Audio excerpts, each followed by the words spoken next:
This meeting is being transcribed. I've got 6:01 on my clock, so I think we'll get things started. We know folks are still coming into the meeting, so I might just have my colleagues manage the waiting area. But good evening. Thank you for logging in today for tonight's public meeting on the New Jersey Back Bay's Coastal Storm Risk Management Study. That's being managed in partnership by the U.S. Army Corps of Engineers in partnership with the New Jersey DEP. My name's Steve Rochette from the Philadelphia District. Just to give you a couple quick notes on today's meeting, we're going to give a brief presentation, and then we're going to allow some time for questions.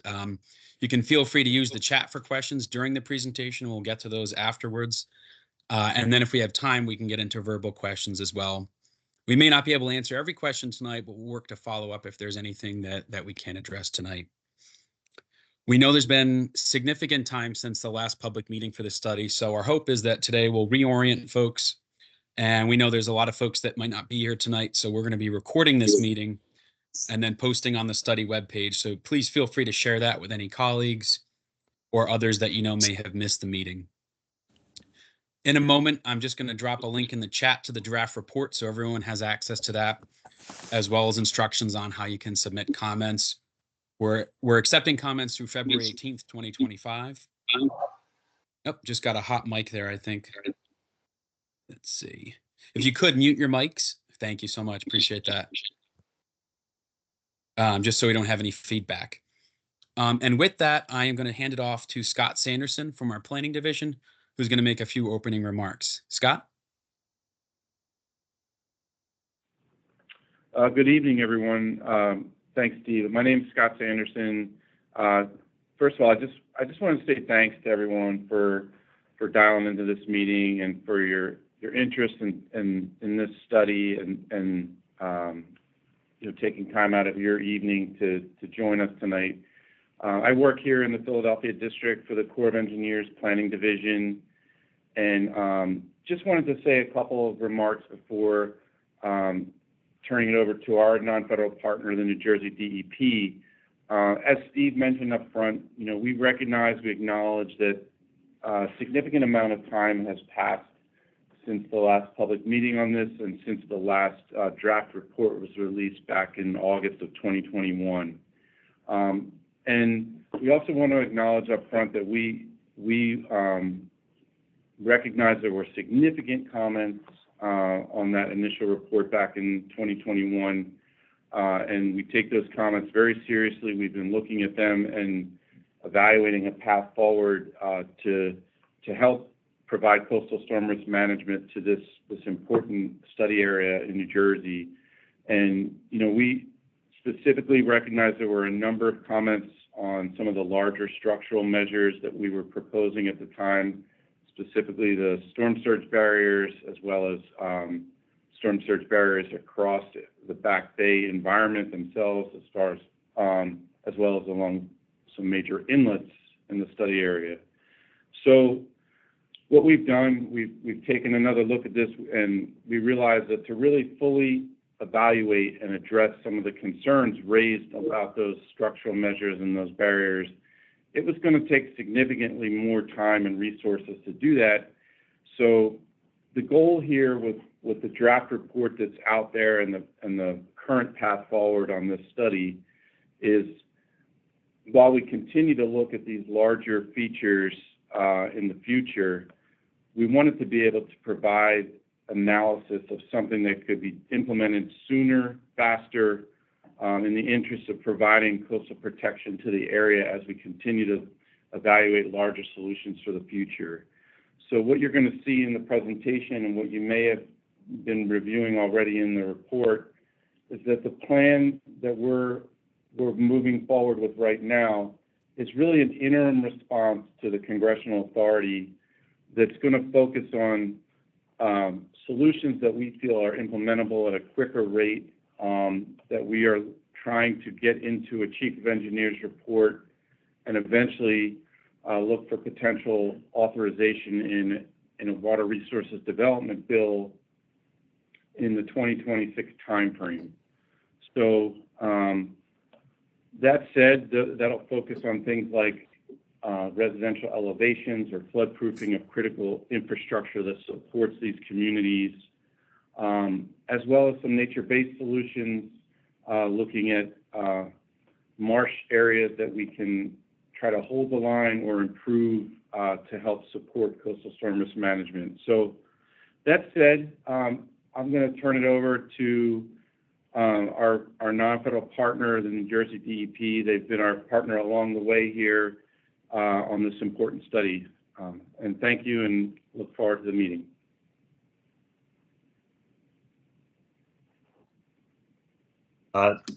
Thank you, Scott. I appreciate the opportunity here to speak a little bit about this new TSP for the New Jersey Back Bay study. First, I just want to thank you guys at the Philadelphia Corps for all your hard work and everything. Lieutenant Colonel Beeman and the entire team and the effort you guys have put in over the past basically decade, kind of since Sandy. So before we go into the actual report itself, I just kind of wanted to discuss a little bit of the roles of the DEP with USACE and the fact that we act as the non-federal sponsor with all of these projects, the coastal storm risk management projects, most of which along the Atlantic coast are the beach fills that a lot of people are familiar with. And we act essentially as a liaison between the towns and the Army Corps of Engineers. And we do that to help communicate the planned activities and the process to implement it in an effective manner, as well as to help ensure that the town's needs are met throughout the entire process. I'll go ahead, Steve, next slide.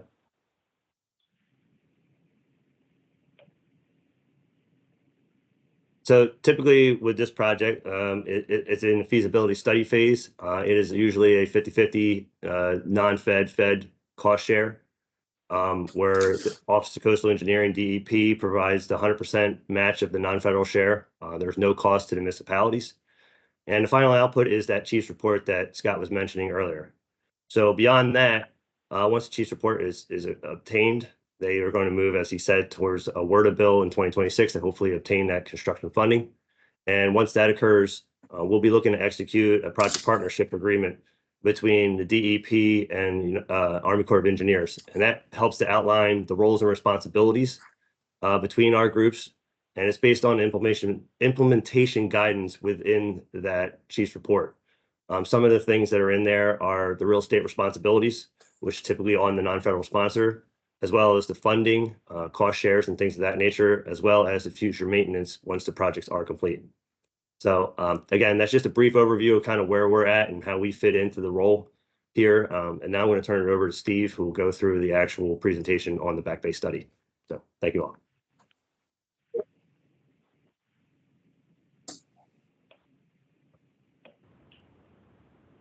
All right, thanks, Eric. Now let me.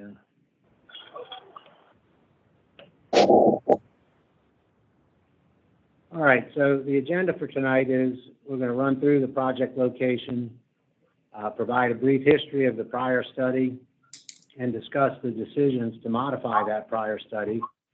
And then we'll get into the details of the current plan for the project and the schedule, and then we'll be open for questions at the end of the presentation.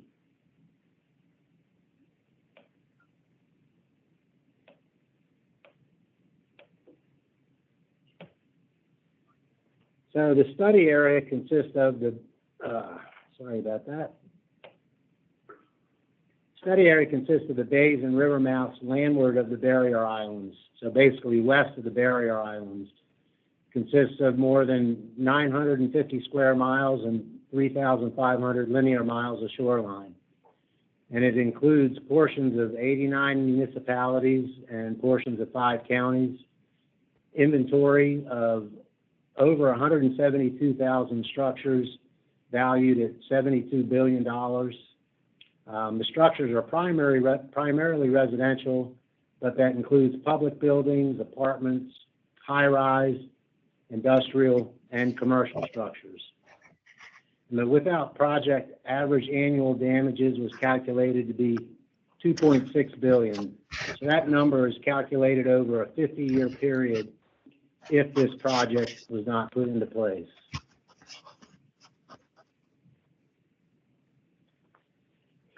So I want to touch on how we landed where we are with this study. In August of 2021, a previous feasibility report was released, And that 2021 report presented a combination of structural measures and non-structural measures to address coastal flood risk management. The structural measures consisted of 3 inlet storm surge barriers, 2 cross bay storm surge barriers, and nature-based solutions to rehabilitate degraded salt marsh. The non-structural measures consisted of elevation of residential structures and floodproofing of commercial industrial structures, which we're referring to as critical infrastructure. The non-structural measures were designed to protect areas that the structural measures would not protect during large storms. So this is a map of what the former feasibility report looked like. You can see we had 3 storm inlet surge barriers, 2 cross bay surge barriers, and then the orange highlighted area identifies the area where we were proposing to do non-structural elevation and floodproofing.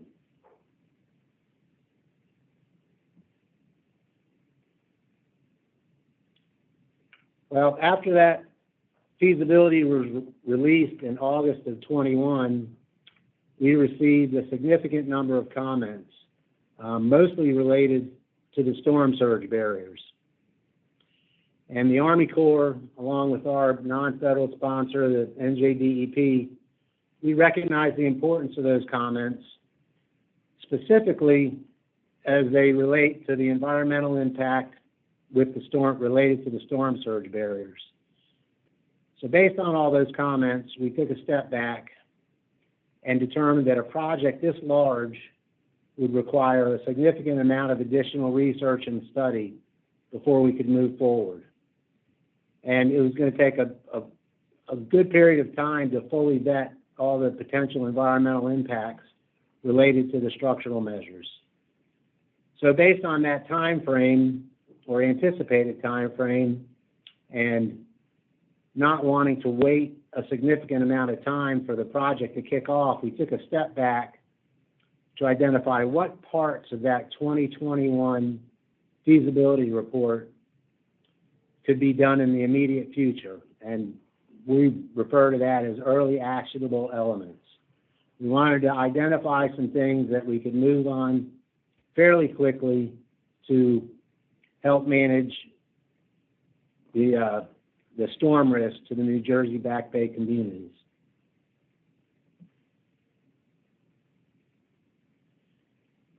So this is another map of the previous feasibility report. And we couldn't simply just go in and say, all right, we'll remove the structural features and we'll leave the rest of the feasibility study intact. Because if we just remove the large structural features, we would leave large areas exposed to coastal storms. So looking at that, we really had to take a step back and reevaluate the entire study area to move forward.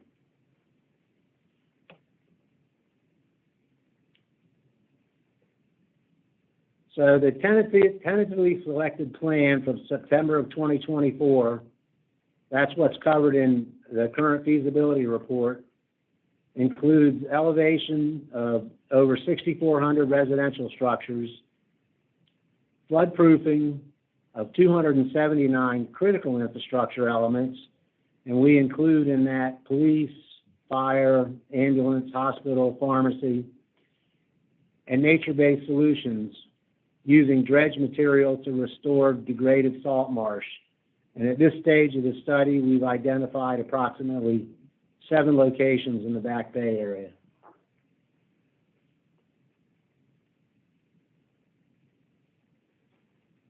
Now this slide shows you a comparison of the 2020 tentatively selected plan versus the 2024 tentatively selected plan.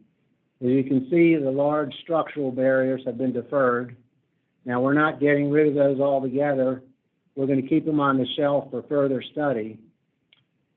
And we're going to be moving forward with non-structural elevation, floodproofing, and small-scale nature-based solutions.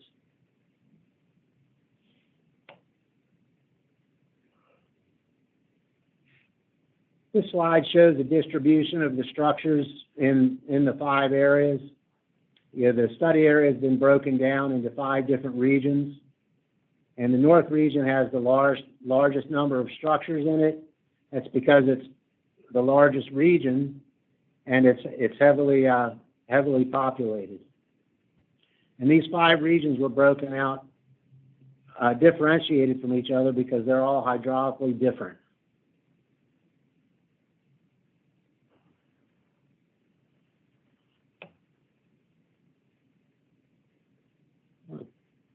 I'm sorry about that.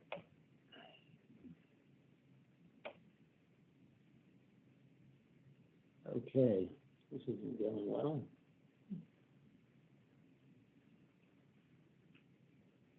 All right, let's see if I can get us back to where we were. Apologize for the technical difficulties here.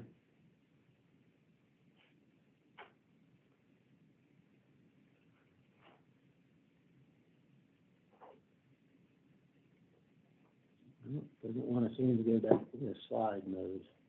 There you go. While Steve is working on that, I'll just mention yet again that in the chat we have, you'll notice there's a link to the study webpage where all the report and all the appendices are posted on there. And as well, we also dropped into the chat a thing on the public comments. So it can be submitted by email or in writing, and we're asking for it by February 18th for folks who came on a little bit later. I'll drop those in the chat again at the end as well. All right, Steve. All right, thanks for the cover, Steve, while I sorted out my computer here. So what you're looking at here is a map of the 5-year floodplain. The dark line is the outline of the study area. So the structures that we're tentatively including in the feasibility study are in the blue highlighted area. A little boy. We've got a hot mic out there. I can't use my feet to pound. No, you probably could grab something.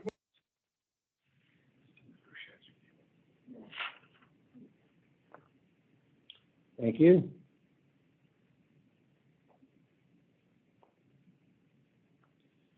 So there's a process that the study team goes through for determining structure eligibility to be included in the study. And it's primarily through a floodplain inundation criteria. And the first criteria is determine whether or not the structure is located in the 5-year floodplain. So that's just using maps, online tools, just to determine what structures are in that floodplain. And that's all done during feasibility, which we're in the middle of right now. Then the next step is to determine the elevation of the lowest floor of the living space, determine if it's below the level of inundation of a 5-year event. And that step is going to be performed during feasibility and also during pre-construction engineering design. If the answer to 1 and 2 above is yes, then each homeowner is approached with an application process. Now, this is a voluntary program. Homeowners can decline.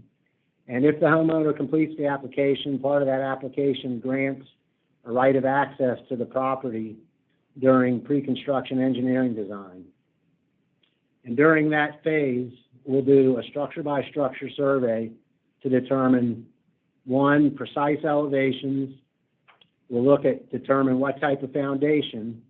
And then we'll also have a structural engineer look at the condition of the structure to determine if it's structurally sound enough to be elevated or flood-proofed.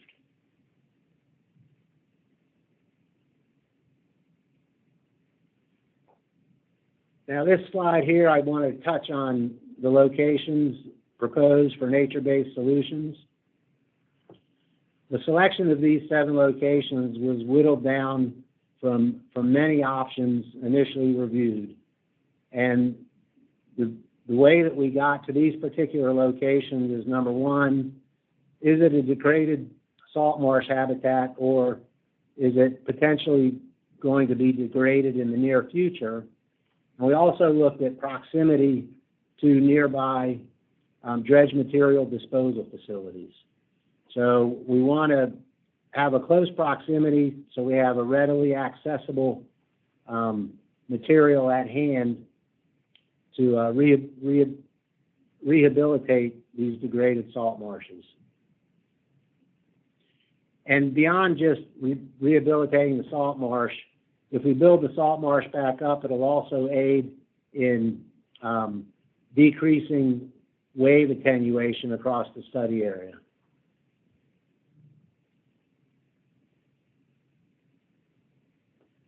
So as part of the feasibility report, there is an appendix on implementation planning. And we're anticipating a multi-year implementation and multi-year phase funding for this project. We'll look at each of the different regions of the study area and break them out for phased implementation planning. And organizing each area, we could select natural aggregates for elevations and floodproofing, and then we'll look at those aggregates and prioritize them according to risk, size, need, benefits, and economic environmental justice.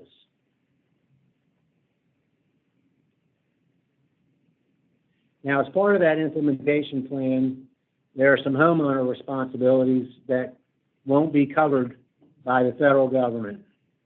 Now, the first is if during foundation work we encounter any hazardous or contaminated soils, disposal of those soils will be the responsibility of the homeowner. If the structure needs any restoration, replacement, or repair work prior to elevating, that'll be the responsibility of the homeowner. Any additions to the structure that the homeowner may want that's not necessary to elevate the structure, that'll also be on the responsibility of the homeowner.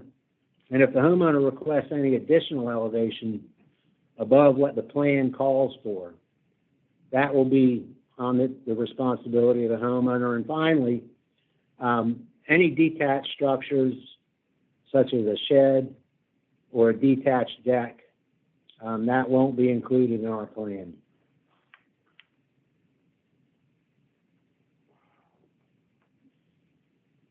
So here's a couple of pictures that show a slab-on-grade house to the left that has undergone elevation. Typically in this situation, it's elevated with cinder block with a flood-proof membrane and a veneer over top of the membrane.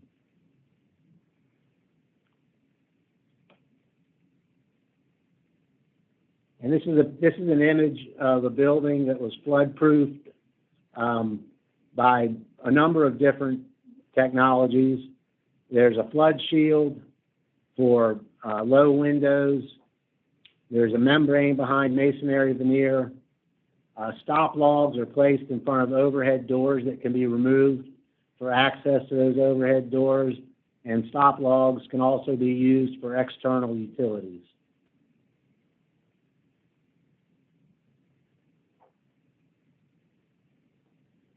I wanted to touch on the schedule. If you look at item number 2, we released the draft feasibility report on December 20th. That report is open for comment until February 18th. And then the next major milestone we're looking at is in early June, we want to have a completed design. And there are some internal Army Corps specific milestones in here, but once the report is revised, it goes out for a full review again. And our goal is we're looking at the end of May 2026, at the Chief's report and the Water Resources Development Act of 26 to get our recommendations in for that act. So that's our goal, the end of May of next year.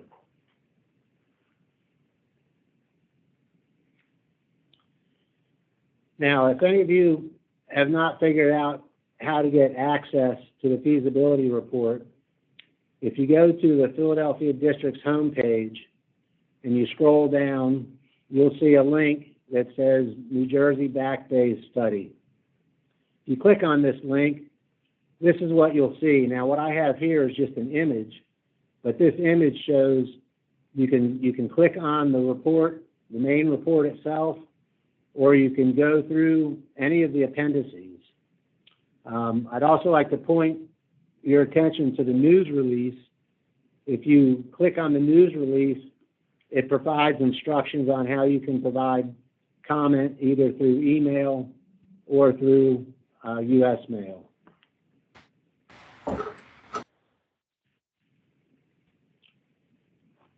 And at that stage, we'll open the floor up for any questions and discussion.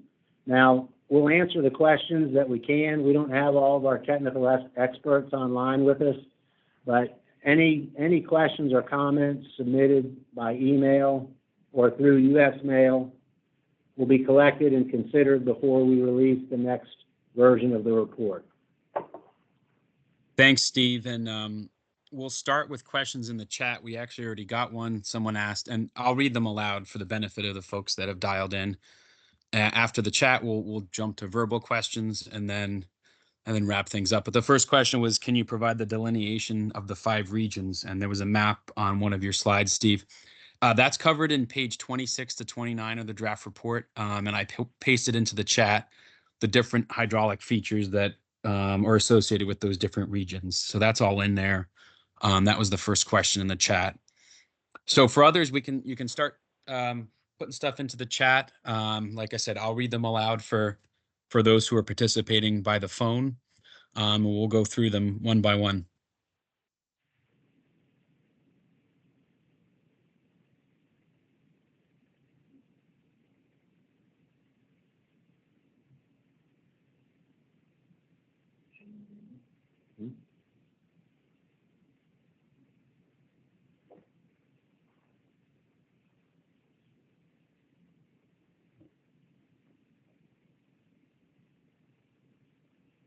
While folks are, considering their questions and comments, I'll just reiterate because we had some folks that logged in later. This meeting is being recorded, and we do plan to post it to the study webpage. So we know there's a lot of folks that couldn't be on here tonight. So please feel free to share the word after the fact. It should be posted by tomorrow or Friday. Question from Vince Conti: does the 65-35% model for costs apply? He's asking about cost share there, Steve. Yeah, it does. This is Scott. It does apply for construction. It's 65 fed, 35 non-fed. Thanks, Scott.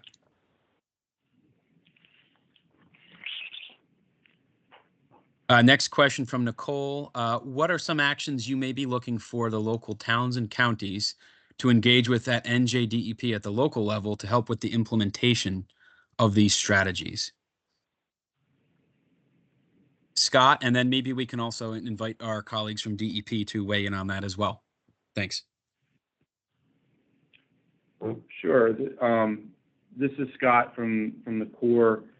What we'll be doing in the implementation plan, that's one of the appendices in the report, that provides a lot of process that we'll be following.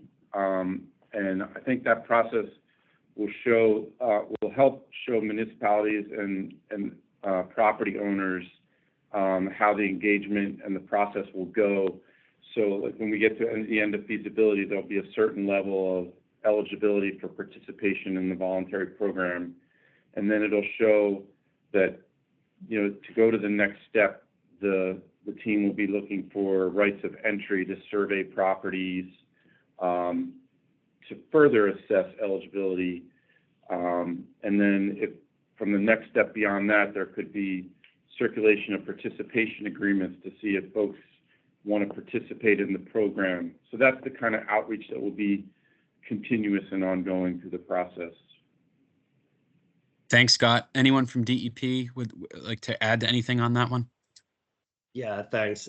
We have nothing else to add to that. It's exactly where we'd be going with that. Thanks, Eric. Next question in the chat. Have specific structures in each municipality been identified at this time?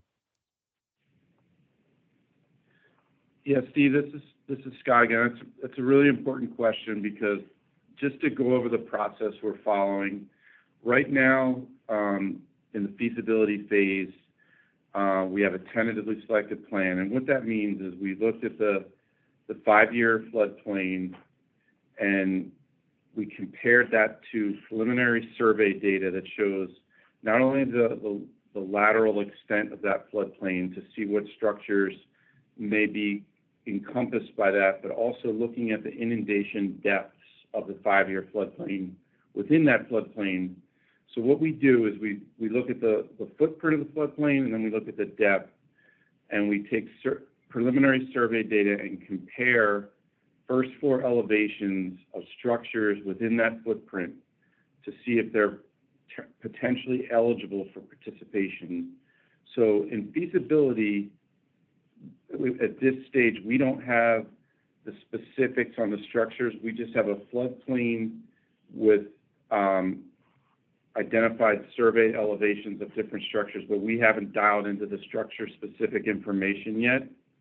We'll continue to work towards that, especially as we get beyond feasibility, where we'll actually go out and specifically survey every potentially eligible structure that was identified in feasibility, not only to confirm the first floor elevations compared to the flood depths, but also to confirm the condition of the structure to make sure it's structurally sound for elevation, and then also to confirm that the owner of the structure is interested in participating, because this is a voluntary program. Thank you, Scott. Next one was, thank you for your hard work. How would we make a bid on floodproofing the existing structures? I think I can take that one. All of our contracts are well publicized on sam.gov. And for something along these lines, we would very likely do an industry day if it were move forward for implementation. So that probably covers that. And then a follow-up question, will there be an RFP to bid as a surveying engineering consultant? I think we're still a little ways away from that as well. But again, most of our stuff goes up through sam.gov on that, but we can certainly keep in touch on those types of questions. Next, is the current proposal mostly related to elevating structures, and or what types of infrastructure is proposed to be affected, such as roads and utilities?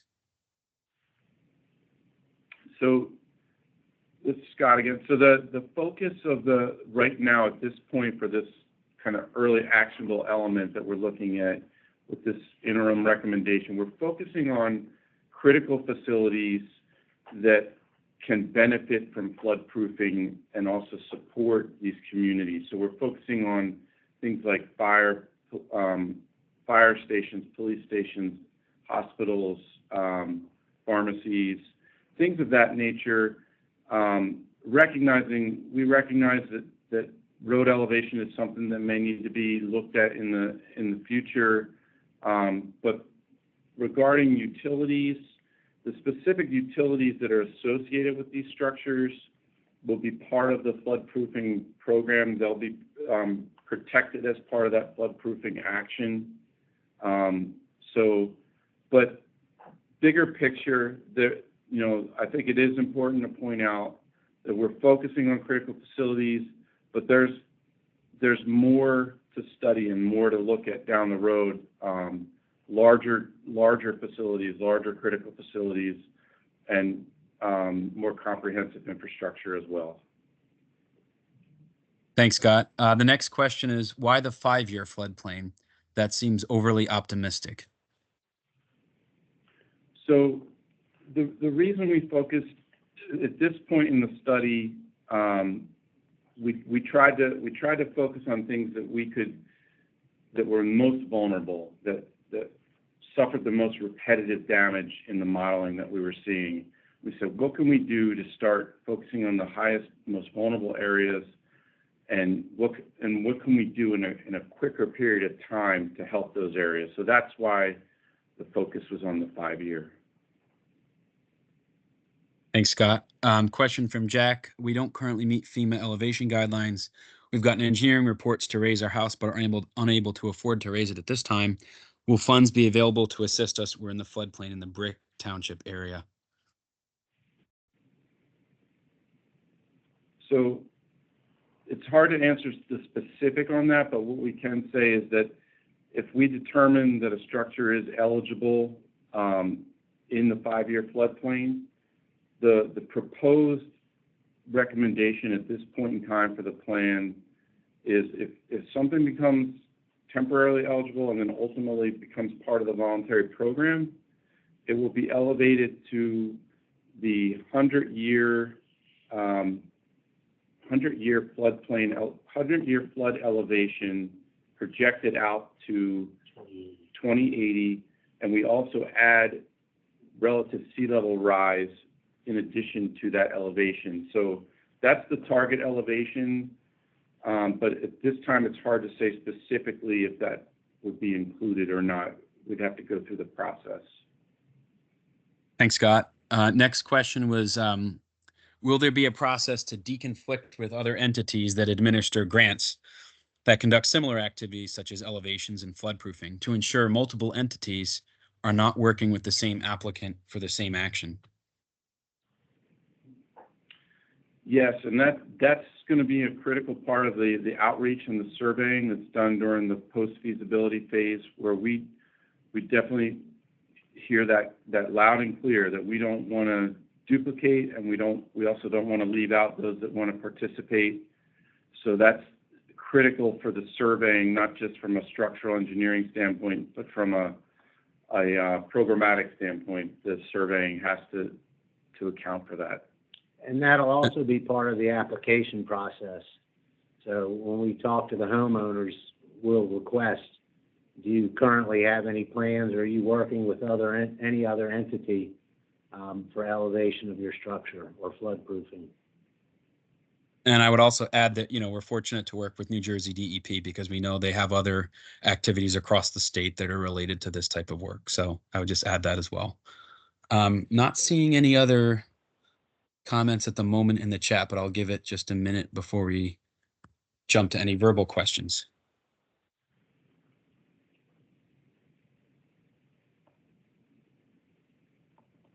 Okay, with that, we'll bump to verbal questions. So we'll start with the folks who are on the Microsoft Teams as opposed to the folks on the phone. We'll get to them at the end just because they won't be able to use this hand raise feature. So if you see that, there's an option to raise your hand kind of on the top of the screen, just so we're not talking over each other. So we'll start with that.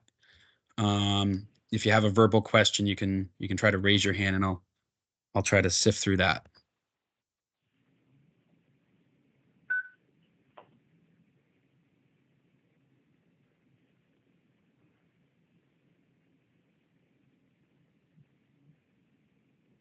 Not seeing any yet. I'll just give it another moment.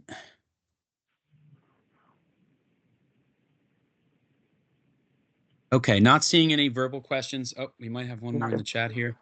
Oh, yes, we do. Hello? I'm just getting to one question on the chat first, and then I'll jump to the verbal questions. We had one more that was put in here from Vince. The cost of this, I think, for the state would be $2.25 billion if 75% of the 35%. Is the state preparing for that? And probably defer to one of the NJDEP colleagues on the call with us today for that one. Yeah, so those costs and whatnot, they're going to have to be worked out during the execution of the PPA. Recognizing that this is a large project that's going to take many years to be implemented. It's not all going to be in one fell swoop. But yeah, I mean, DEP is aware of it, and like I said, we'll be working that up during the project partnership agreement. Thanks, Eric. And for verbal questions, Jack, were you trying to raise your hand? I think you might have tried to ask something right as. I was. Okay, go right ahead. The floor is yours. Thank you. Yeah, you actually answered a good portion of ours on the chat portion. That I wasn't clear that we're on the Barrier Island part of Brick Township, and we have one of the bungalows, and it's solid, and we put it back together after Sandy, but not raising it. And we're trying to do it, and it just, I mean, I'm disabled. My wife's a retired school worker, and it's, I don't know. I was just wondering if this is something that we should look forward to, or how can we get involved in the application process to you know to be a part of this. Yeah, I guess I will let Scott handle that, but I would just say that, we do have methods to keep posting updates on the study. You're always welcome to reach out and stay in touch. There is a significant amount of work that would be required for any kind of implementation. So it's not something that's happening immediately, of course. But yeah, Scott or Steve, would you add anything to that? Yeah, this is Scott. I would just say that, like you're saying, Steve, that this is going to be a process that we're going to go through, and I would definitely encourage you, like as you're reviewing the report and looking at the relative footprint of the study area and some of the areas ID'd as potentially eligible, definitely take a look at that and see where that compares to your location. And ultimately, this is a voluntary program, so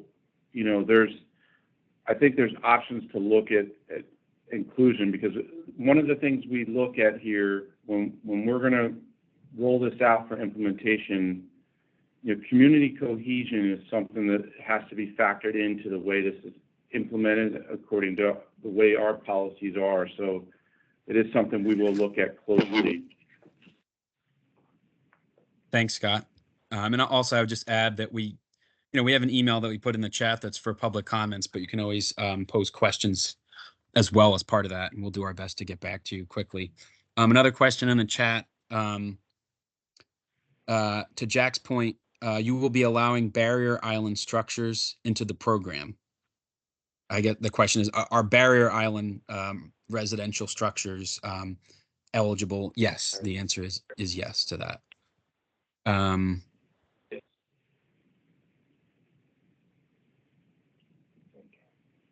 Yes, I'm not sure if you answered that, but yes, barrier island and mainland structures. Yep. Okay, great. Thank you, Scott. Sure. Not seeing any other questions in the chat.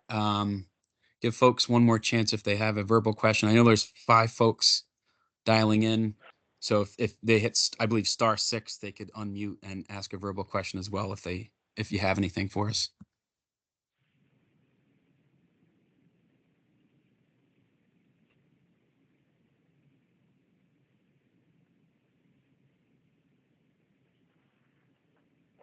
All right, not hearing anything. I think that will wrap us up on the questions. Like I said, we have an email for public comments that I've dropped into the chat.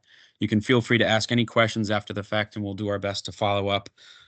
With that, I will ask New Jersey DEP if they have any sort of closing remarks for us this evening.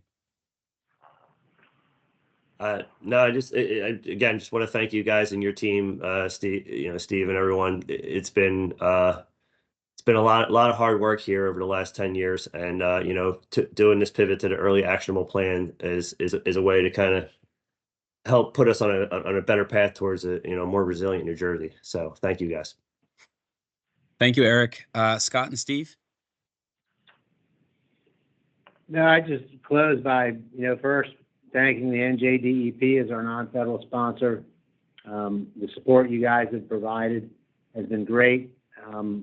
We will keep updates on the status of the study on our webpage, and as Steve indicated on the phone, that you can submit any questions or comments either by mail or through email.